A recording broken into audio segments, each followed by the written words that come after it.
Did you know that the number of dentists and doctors investing in apartment building syndications, aka buying large multifamily properties via a crowdfunding model, has literally exploded since the year 2012 when the Jobs Act was introduced? In fact, in the height of the pandemic in 2020, the number of 506c exemptions registered with the SEC literally doubled. More and more people enter this investment class every day, and rightly so. Multifamily real estate provides a basic human need, human shelter, and that's a need that never goes away as long as there are people. It's a recession-resilient, cash-flowing, wealth-building machine. However, all multifamily real estate deals are not the same. Some will generate profits and wealth, while others will generate heartache, misery, and bankruptcy. The absolute number one most important factor when deciding to invest in a multifamily real estate deal or not is the sponsor. It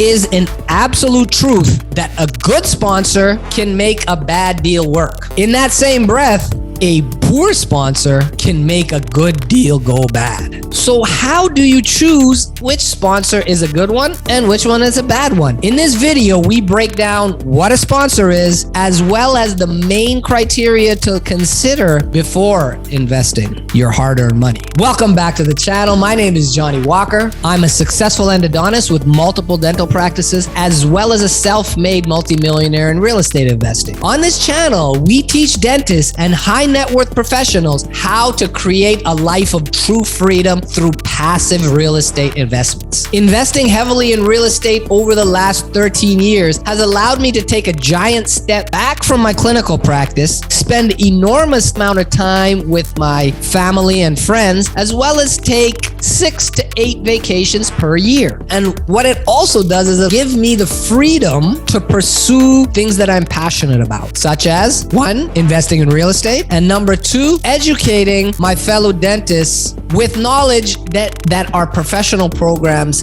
fail to teach us. Okay, now let's get it. What is a sponsor and what are the main factors to consider when choosing a sponsor? But before we go there, let me know a little bit about yourself. Are you a dentist, doctor, maybe an accountant or a lawyer? Let's continue this conversation in the comments below. All right, let's get started. Say you have a 100-unit apartment buildings. That means there's 100 separate units and 100 families can live in there, and that's why it's called a multifamily residence. You may have lived in one of these, or you might drive by a huge apartment building complex every day on your way to work, and you may or may not have wondered, I wonder which rich guy owns it. The truth is, large apartment buildings, 100 units, 200 units, 400 units, are very rarely owned by a single person. Most likely, they are owned by a syndication model. Now, say that you wanted to buy a 100-unit apartment building, but the building costs $20 million.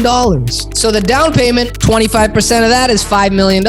Most individuals don't have that kind of cash to put into one deal, and even if they do, they don't want to put all their eggs into one basket. Now, how about to come up with that $5 million, we have a bunch of doctors that all invest $100,000 each to raise that $5 million.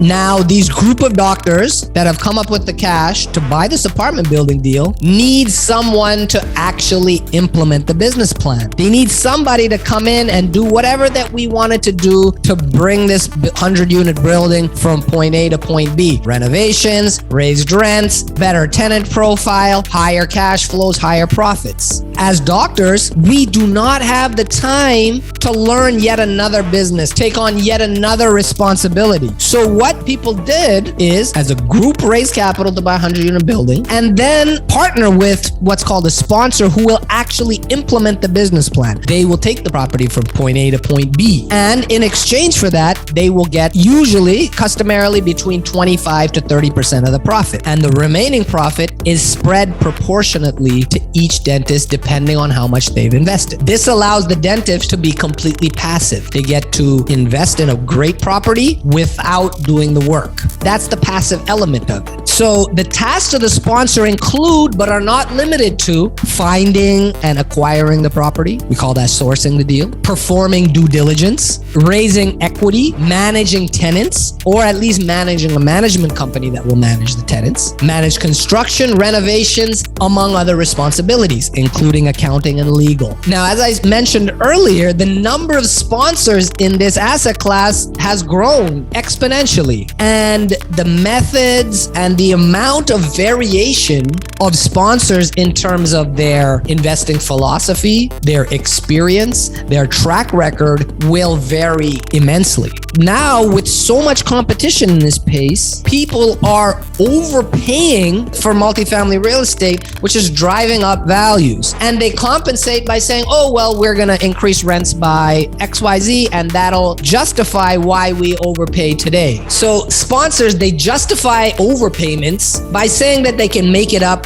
with rent bumps, etc. And these mistakes are made, but they're covered up in the offering with unrealistic expected rent increases, compressed reversion cap rates, unaccounted for expenses that all result in a very favorable looking investor return, especially if it's put on a nice shiny document, excellent marketing materials, beautiful social media strategy, can give the air that somebody knows what they're doing. And then when you look at this shiny offering and the rates of return are sky high, your eyes light up and say, this is what I want to invest in. But even with these shiny brochures and marketing material, it's a great way to cover up garbage. And I don't mean that in a mean or derogatory way, but I do see offerings where people have overpaid for buildings and they're promising returns to investors that they have no chance of achieving. So how do you determine whether a sponsor is legit? How do you determine which sponsors' offers hold weight and which don't? Does the guy with the best and shiniest marketing materials and best social media presence get your investment dollars? Or is it the guy with the most honest face? What criteria do you use? All right, there you have it. Now you understand how important a sponsor is in a multifamily real estate investment. If you like this video, please click the like button.